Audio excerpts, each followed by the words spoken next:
आ गया है H1N1। आपने गोदी मीडिया नहीं पढ़ा, देखा नहीं टीवी?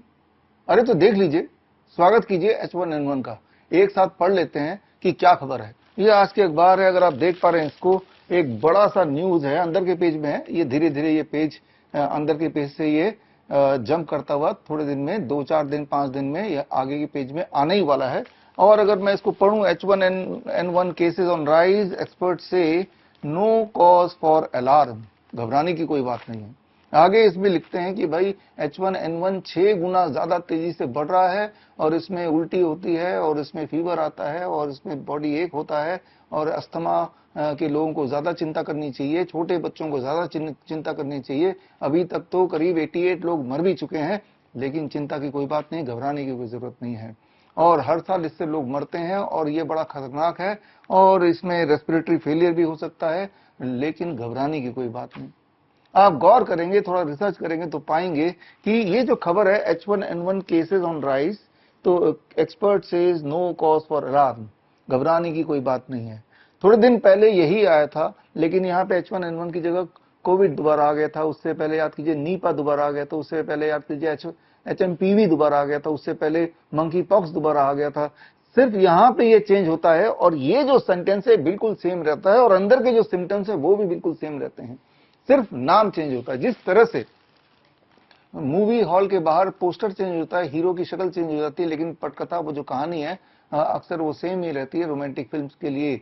ठीक उसी प्रकार से यहाँ भी आप देखेंगे, अगर न्यूज आप खोल के देखें, हर 3-4 महीने पहले कोई ना कोई एक वायरस को लॉन्च कर देते हैं गोदी मीडिया के माध्यम से, लेकिन उन एडिटर्स को मेहनत करने की आवश्यकता नहीं, because symptoms are exactly same. चाहे वो H1N1 हो, चाहे वो कोरोना की बात करें, चाहे वो मंकी पॉक्स की बात करें, चाहे वो HMPV की बात करें, चाहे वो नीपा की बात करें, ये सारे नाम आपको याद आ रहे हैं ना? तो नाम की जगह सिर्फ चेंज हो जाता है, बाकी पूरा जो स्टोरी लाइन है वो वैसे का वैसे ही रहता है, हेडिंग भी वैसे का वैसे ही रहता है। मैं तो आपको चैलेंज करता हूं, आप एक बार देख के तो देखिए, हर 3 महीने में ये घूम फिर के आ ही जाता है, सिर्फ नाम चेंज होता है। तो इस खेल को समझना जरूरी है। खेल शुरू तो हो गया है, लेकिन अभी बहुत छोटे लेवल पे, शायद आपको पता नहीं है। थोड़ा सर्च करेंगे तो छोटे छोटे न्यूज आपको लगभग हर प्रोपेगेंडा टीवी चैनल में मिल ही जाएगा। लेकिन आज के बाद कल थोड़ा और बड़ा, थोड़ा और बड़ा, थोड़ा और बड़ा। बेंगलोर में तो स्कूल भी बंद कर दिया है। यहाँ पे ये समझना पड़ेगा कि हर साल हम में से सब लोग कम से कम एक बार खांसी जुकाम बुखार से ग्रस्त होते हैं। इसे इन्फ्लुएंजा लाइक इलनेस बोलते हैं, इसे फ्लू बोलते हैं। फ्लू बचपन से अभी तक जितनी आपकी उम्र है उतनी बार लगभग आपको फ्लू हुआ ही है, और आगे आने वाले समय में भी होगा। अगर आप जिंदा हैं तो हर साल 1 बार, 2 बार, 3 बार भी हो सकता है। खांसी जुकाम बुखार जिसे बोला जाता था, अब हर 3 महीने में उसका एक नया नाम लॉन्च कर दिया है, और इस नाम के पीछे उनके तर्क बिल्कुल सेम है कि हमने टेस्टिंग करके देखा, वो RT-PCR टेस्ट, और इतने केसेस पॉजिटिव, उतने केसेस पॉजिटिव आ गए हैं। 500 केसेस पॉजिटिव तो एक ही स्कूल में आ गए हैं, स्कूल को बंद कर दिया गया है। तो इस तरह की खबर आती है। ये जो पॉजिटिव नेगेटिव का खेल है, ये खेल मैं आपको 2020 बल्कि उससे पहले से बताता आया हूं।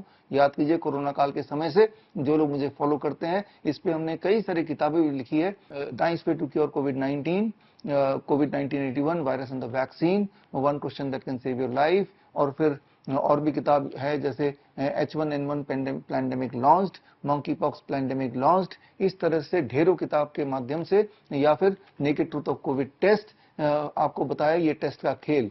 सिर्फ आपको जागरूक नहीं किया, सिर्फ हमने प्रेस कॉन्फ्रेंसेस नहीं किए, सिर्फ हमने बुक रिलीज नहीं किया, बल्कि हमने हाई कोर्ट में जाके, छत्तीसगढ़ हाई कोर्ट में जाके government of India, ICMR, ministry of health, इनके खिलाफ भी केस किया। और केस में हमने ICMR को पार्टी बनाते हुए, मिनिस्ट्री ऑफ हेल्थ को पार्टी बनाते हुए, हमारे टीम के सदस्य micro biology expert Jitendra Banjara ने एक सवाल पूछा ICMR को, Indian council for medical research को पूछा कि कोरोना वायरस है, अगर तो है तो साबित करके दिखाओ दैट कोरोना वायरस एग्जिस्ट। एक सवाल पूछा, और कोर्ट ने ICMR को, हेल्थ मिनिस्ट्री को 28 डेज का टाइम दिया ये साबित करने के लिए कि आप तो 2020 से बोल रहे हैं कोरोना आ गया, कोरोना आ गया। अब कोरोना जा रहा है, अब जा रहा है, आ रहा है, फिर जा रहा है। Alpha variant, beta variant, delta variant, Omicron variant, ये सब नाम आपको याद होगा। लेकिन कोरोना वायरस है, क्या आपने साबित किया? तो साबित करके दिखाओ। ये 28 दिन कोर्ट ने, छत्तीसगढ़ हाई कोर्ट ने समय दिया, 28 दिन तो छोड़िए, अभी 5 महीने भी हो गए, वो मुड़ के वापस नहीं आए। तो अभी केस का क्या स्टेटस है? वही स्टेटस है जो भारत के कोर्ट में होता है, तारीख पे तारीख, तारीख पे तारीख। एक तरफ वो तारीख पे तारीख, तारीख पे तारीख चल रहा है, और दूसरी तरफ ये केसेस पे केसेस, यानी कि H1N1 के केसेस बढ़ गए। और थोड़े दिन पहले आपने देखा था, बंगाल के चुनाव से पहले नीपा के केसेस बढ़ गए थे। उससे पहले भी आपने देखा था, पिछले साल की बात करें, HMPV के केसेस बढ़ गए थे। हर 3-4 महीने में थोड़े दिन पहले कोविड के केस फिर आने लगे थे, और इस तरह का प्रोपेगेंडा लगातार चल रहा है। और ऐसे में चाहे आप कितनी भी जागरूक क्यों ना हो, जब बार बार ये गोदी मीडिया आपके दिमाग में भरेगी कि केसेस बढ़ गए, केसेस बढ़ गए, केसेस बढ़ गए, केसेस बढ़ गए, एक बार आपको भी डर का एहसास होगा, और कभी कोई छींक आ जाएगी तो घबरा जाएंगे कि वो केसेस में मैं भी तो नहीं आ गया, मैं भी तो नहीं मरने वाला। तो ये हाल पहले भी किया है। याद कीजिए वो कोरोना के समय, तब हमने अपना कोविड सेंटर खोला था अहमदनगर में, हम इसे फ्लू सेंटर बोलते हैं। वहां पे 60,000 पेशेंट्स आए, और उनको हमने 3 स्टेप फ्लू डाइट दिया। 3 स्टेप फ्लू डाइट, सिर्फ नारियल पानी एंड सिट्रस फ्रूट जूस, मौसमी का जूस, और 60,000 के 60,000 लोग 7 से 10 दिन में ठीक होके चले गए, क्योंकि वो साधारण फ्लू है जिसे कोरोना बोल के, पॉजिटिव बोल के उन्हें छोड़ दिया गया था। और इवन आयुष मंत्रालय ने हमारे उस कोविड सेंटर में आके, हम इसे फ्लू सेंटर बुलाते हैं, और आके उन्होंने ऑब्जर्वेशन स्टडी किया। और ऑब्जर्वेशन स्टडी जो आप स्क्रीन पे देख रहे हैं, और उसको चाहे तो स्क्रीन पे दिए हुए लिंक में जाके आप पूरा स्टडी पढ़ सकते हैं, उनका आयुष मंत्रालय का, जिनमें उन्होंने माना कि गंभीर से गंभीर इन्फ्लुएंजा लाइक इलनेस या कोरोना के केसेस में भी 3 स्टेप फ्लू डाइट से 3 से 7 दिन में अधिकतर लोग पूरी तरह ठीक हो जाते हैं, बिना किसी साइड इफेक्ट के। ना तो कोई मरा, और ना ही कोई साइड इफेक्ट हुआ, ना कोई दवाई दी गई, और सब लोग हेल्दी होके चले गए। और इन फ्यूचर अगर कोई इन्फ्लुएंजा लाइक इलनेस आएगा, जैसे कि H1N1 का नाम बोल रहे हैं, जो खांसी जुकाम बुखार ही है, तो हम ये वाला डाइट रिकमेंड करेंगे। ये तो उन्होंने 2022 को अपनी रिपोर्ट निकाली थी, और रिपोर्ट निकालने के बाद अभी 2026 भी आ गया। अभी तक आपको पता चला उस रिपोर्ट का? वो रिपोर्ट का सिर्फ पता मुझे चला है और हमारी टीम को चला है, या इस तरह की वीडियोस के माध्यम से आप तक वो रिपोर्ट पहुंचाया है, तो आपको पता चला है। सोच के देखिए, अगर वाकई में इतना भयंकर H1N1 का प्रकोप आ गया है, तो वो 3 स्टेप फ्लू डाइट, जो उन्होंने खुद ही ऑब्जर्वेशन स्टडी करके माना कि पूरी तरह ठीक कर सकता है किसी भी इन्फ्लुएंजा लाइक इलनेस में, तो वो फ्लू डाइट का रिकमेंडेशन क्यों नहीं है? डिटेल में न्यूज में जाएंगे तो आगे जाके उन्होंने लिखा कि अब तो इन्फ्लुएंजा वाला वैक्सीन ले लेना चाहिए, बच्चों को लेना चाहिए, प्रेग्नेंट वुमेन को लेना चाहिए, बड़ों को लेना चाहिए, डायबिटीज वाले को लेना चाहिए, जिसको डायबिटीज नहीं उसको भी लेना चाहिए। तो खेल आपको आप कनेक्ट कर ही पा रहे होंगे, जिस तरह से वो 2 डोज आपको लगे, उसके बावजूद भी आप जिंदा हैं। लेकिन मैं तो शर्त से बोल सकता हूं कि आपकी हेल्थ वैसी ही नहीं रही होगी जैसे हेल्थ थी इस दोनों डोज लगाने से पहले। और खास तौर पर उन्होंने जो तीसरा डोज भी लगा लिया, उनकी हालत तो और पतली हो गई है, और आप देख भी रह के कार्डियक अरेस्ट, हार्ट अटैक ये हो ही रहा है। और कई लोग हमारे इस तरह के वीडियो के कमेंट में लिखते हैं 2 तरह के क्वेश्चन, अरे तब आप कहां थे जब कोरोना का वैक्सीन लग रहा था, तब क्यों नहीं आपने जागरूक किया? अरे हमने जागरूक किया, हमने तो कई किताबें निकाली, प्रेस कॉन्फ्रेंसेस किए, सेमिनार्स किए, इस तरह के वीडियोस बनाए, हजारों वीडियोस बनाए। हमारे तो हर शहर में एक nice expert, network of influenza के एक्सपर्ट्स उस वक्त थे और आज भी हैं, और जिन्होंने घर घर जाके लोगों के मास्क उतार के उनको समझाया कि खांसी जुकाम बुखार को ही कोरोना का नाम दिया गया है, और सिर्फ 3 स्टेप फ्लू डाइट आप कर लो, जो मैं आपको बताने जा रहा हूं क्या है 3 स्टेप फ्लू डाइट। और लाखों लोग ठीक हुए, और जो लोग ठीक हुए हैं इसी वीडियो के कमेंट में वो डालें, ताकि जो लोग उस वक्त मुझसे कनेक्ट न कर पाए हो, उन्हें ये समझ आए कि उस वक्त हमने कोशिश की थी आप तक पहुंचने की, जैसे आज मैं कोशिश कर रहा हूं। लेकिन इस तरह के वीडियोस को या तो सरकार ब्लॉक कर देती है या फेसबुक ब्लॉक कर देता है, ताकि सही चीज आप तक पहुंचे ही ना, सही इंफॉर्मेशन आप तक पहुंचे ही ना। तो अब बारी आती है वो 3 स्टेप फ्लू डाइट क्या है। ये समझने की बात है, जैसे ही आपको खांसी जुकाम बुखार आए या बॉडी एक साथ में हो, तो सबसे पहले इमीडिएटली आप 3 स्टेप फ्लू डाइट 3 दिन तक करेंगे। और 3 दिन तक कैसे करेंगे? डे 1, इसे हम बोलते हैं लिक्विड डाइट, लिक्विड डे। सारा खाना पीना छोड़ के एक फॉर्मूला याद रखिए, बॉडी वेट बाई 10, यानी कि आपका बॉडी वेट 60 kg है, तो बाई 10 दैट बिकम 6, यानी कि पहले दिन 6 ग्लास नारियल पानी लेना है और 6 ग्लास मौसम्बी या अनारस का जूस लेना है ताजा, पूरे दिन भर में, बस और कुछ नहीं लेना, पानी पी सकते हैं। ये हो गया डे 1। डे 2 का फॉर्मूला याद रखिए, that is body weight divided by 20, यानी कि body weight 60 kg divided by 20 अगर है तो दैट बिकम्स 3 नारियल पानी पूरे दिन भर में, 3 सिट्रस फ्रूट जूस पूरे दिन भर में, और साथ में 300 ग्राम टमाटर खीरा टुगेदर।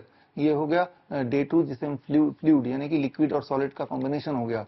डे 3 फॉर्मूला फिर चेंज हो जाएगा and day 3 is body weight divided by 30। Body weight अगर आपका 60 kg divided by 30 that becomes 2, यानी कि 2 ग्लास नारियल पानी और 2 ग्लास सिट्रस फ्रूट जूस ये आपको लेना है। That becomes your breakfast. 4 glass lunch हो जाएगा, दैट इज 300 ग्राम टमाटर खीरा का, और बाय डिनर आप ठीक हो चुके होंगे मोस्ट लाइकली, यानी कि नॉर्मल घरेलू घर का बना हुआ स्टैंडर्ड भोजन, वेजिटेरियन भोजन लेना है। 3 दिन में बात ही खत्म हो जाती है, करके देख लीजिए। और अगर साथ में फीवर भी है और फीवर तेज है, गलती से भी आप पैरासीटामोल मत लीजिए। पैरासीटामोल आपकी फीवर को लेंदन करता है, आपके सफरिंग को और लंबा खींचता है, और कई बार तो लिवर फेल कर देता है, डेफिनेटली लिवर फेल करता है। इस दुनिया में 50% से अधिक एक्यूट लिवर फेलियर का कारण सिंगल दवा है, वो है पैरासीटामोल। तो करना क्या होगा, जैसे ही फीवर का लक्षण आपको आए या फीवरिश लगे तो आपको lower leg hot water immersion 30 minute लिए करना है। यानी कि एक बाल्टी लीजिए और बाल्टी में गर्म पानी भरिए 42 डिग्री सेल्सियस। आपको एक थर्मोमीटर खरीदना है, बॉडी को टेम्परेचर नापने के लिए नहीं, पानी का टेम्परेचर नापने के लिए। 42 डिग्री सेल्सियस वाले पानी में जैसे मैं बैठा हूं, आप बैठेंगे चेयर पे और दोनों पैर पानी के, गर्म पानी के बाल्टी में रख देंगे, आधे घंटे रहेंगे। पानी का टेम्परेचर जरूर मेंटेन करना है जुगाड़ से। जब आप करेंगे तो आपको एहसास होगा कि जो फीवर पैरासीटामोल से भी 1 घंटा 2 घंटे में कम होता था, वो आधे घंटे में बड़ी तेजी से खत्म होगा, और पैरासीटामोल लेने के असर खत्म होने के बाद फीवर वापस आ जाता था, लेकिन इस केस में मोस्ट लाइकली वापस भी नहीं आएगा। आएगा तो एक बार फिर से कर लीजिए। और इस तरह से आप देखेंगे जिसे इतना बड़ा खबर बना रहे हैं वो 1 से 3 दिन के अंदर कैसे हवा हो जाती है। तो ये है 3 step flu diet in combination with lower leg hot water immersion. एक सवाल जो इस तरह के मेरे वीडियोस में अक्सर लोग पूछते हैं, अरे अगर कोरोना नहीं था, वो सिंपल फ्लू था, तो इतने लोग मारे क्यों गए? इसका जवाब देते देते मैं थक गया, लेकिन एक बार फिर से दे देता हूं। याद कीजिए, मरे वो थे जो हॉस्पिटल गए थे। हॉस्पिटल गए थे खांसी जुकाम बुखार से घबरा के, और हॉस्पिटल में सारी तैयारी हो गई थी, रेमडेसिविर, लेपिनोविर, रेटनोविर, याद आ रहा ना ये सारे नाम। ये जहरीले दवाई अगर किसी को देंगे तो या तो बहुत बीमार पड़ेगा या थोड़ा कमजोर होगा तो मर भी जाएगा। हैवी डोज देंगे तो डेफिनेटली मर जाएगा। और जब ये खुलासा होने लगा, भांडा फूटने लगा कि रेमडेसिविर, जिसे अमृत बोला गया था, इस तरह से प्रोपेगेंडा मीडिया ने फैलाया था, जब उसकी असलियत सामने आने लगी तो वो दोबारा बैन हो गया, जो कि ऑलरेडी बैन ड्रग था। राइट, ये रेमडेसिविर ये जापान ने ये बनाया था, लेकिन उनके देश में उस वक्त भी बैन था, आज भी बैन है, पहले भी बैन था। क्योंकि रेमडेसिविर ये सर की दवाइयां लेने से अगर इंसान जिंदा रह भी जाता है तो जेनेटिक डिफेक्ट और आते हैं आने वाले जनरेशंस के लिए। ये सारी चीजें ऑलरेडी रिसर्च पेपर में दर्ज है, और ये सारी बातें मैं बताता आया हूं। तो मैं फिर रिपीट कर रहा हूं, उस वक्त मरे वो थे जो हॉस्पिटल गए, जो हॉस्पिटल नहीं गए वो मरे। तो मैं फिर बोल रहा हूं कि मरे वो थे जो हॉस्पिटल गए थे, वहां वो सारे इंतजाम थे। कहीं भांडा ना फूट जाए कि कैसे मरे हैं, कोरोना से मरे हैं या इस वेंटिलेटर की वजह से मरे हैं या फिर वो रेमडेसिविर की वजह से मरे हैं। इस बात को छुपाने के लिए एक नया बहाना बना दिया कि कोरोना इसके बॉडी में चला गया है, इसको अगर ले जाएंगे डेड बॉडी को तो कोरोना पूरे दुनिया में फैल जाएगा। याद रखिए, क्लास 8वीं अगर आपने पढ़ी है तो उसमें तो ये लिखा ही है कि भाई डेड बॉडी कोई भी इंफेक्शन फैला नहीं सकता। Dead body is like a stone. Infection फैलाने के लिए सांस लेना जरूरी है, मुंह से बात करना जरूरी है, तभी जाके इंफेक्शन फैलता है। ये आपने पढ़ा है, ये हमारे सिलेबस में था और है अभी भी। तो 8वीं के सिलेबस पे तो बदल दीजिए, या फिर ये स्वीकार कीजिए कि dead body can not spread any infection. Very very important, dead body infection नहीं फैला सकता है। लेकिन उस वक्त ये प्रोपेगेंडा फैलाया गया और मान भी गए, और अपने घर के प्रिय लोगों का बॉडी भी हॉस्पिटल में आपने लेने की कोशिश नहीं की, और डर के मारे घर पे आप बैठ गए, और इस तरह से ये घोटाला चलता रहा। जो भी बातें मैं बता रहा हूं, तो ये सारी बातों में आप मुझे चैलेंज कर सकते हैं, and I am ready to accept any challenge, online offline कहीं भी आके, बट पब्लिक के बीच में आके लाइव चलेगा, दुनिया देखे, आप भी देखें। उसके लिए जरूरी है you have to become your own doctor. अपना डॉक्टर बनना है और अपना ही दवाई बनानी है।